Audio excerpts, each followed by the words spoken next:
જીપીએસસીની દ્રષ્ટિએ ભારતને IT general most IMP chapter ગણવામાં આવે છે.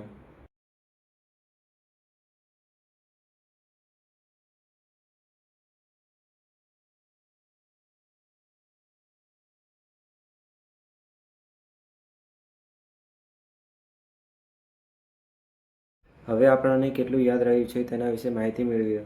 તો અનુચ્છેદ નંબર 76 ભાગ 5. ઓકે.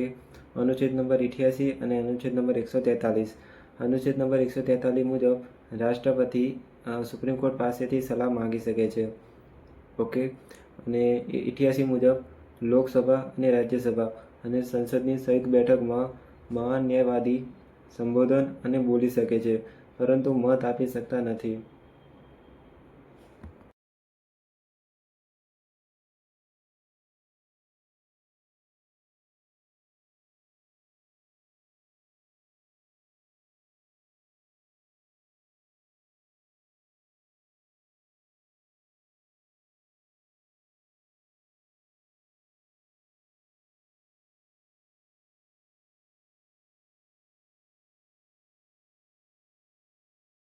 સૌપ્રથમ ભારતના પ્રથમ મહાન ન્યાયવાદી કોણ હતા? તો શીતલવાડ હતા.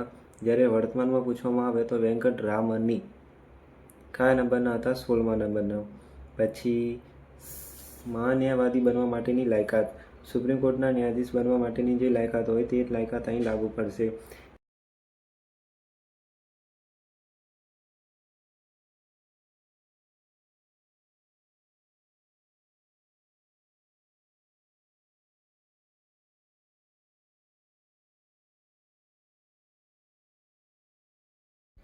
મહાન ન્યાયવાદીની નિમણૂક તો રાષ્ટ્રપતિ દ્વારા કરવામાં આવે છે, પરંતુ રાષ્ટ્રપતિ મંત્રીમંડળની સલાહથી કરે છે. એટલે કે સામાન્ય રીતે જ્યારે મંત્રીમંડળનું રાજીનામું આપે છે ત્યારે મહાન ન્યાયવાદી પણ પોતાનું રાજીનામું આપી દે છે. મહાન ન્યાયવાદી કેટલા સમય સુધી પોતાનો કાર્યકાળ સંભાળે તેનો બંધારણમાં કોઈ ઉલ્લેખ નથી. સામાન્ય રીતે રાષ્ટ્રપતિની મરજી મુજબ તેઓ કાર્યકાળ સંભાળે છે.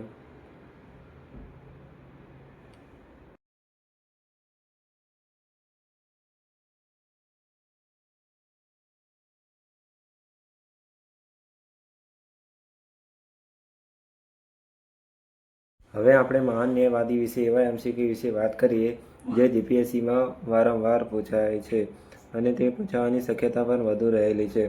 જો તમને આમાંથી એક પણ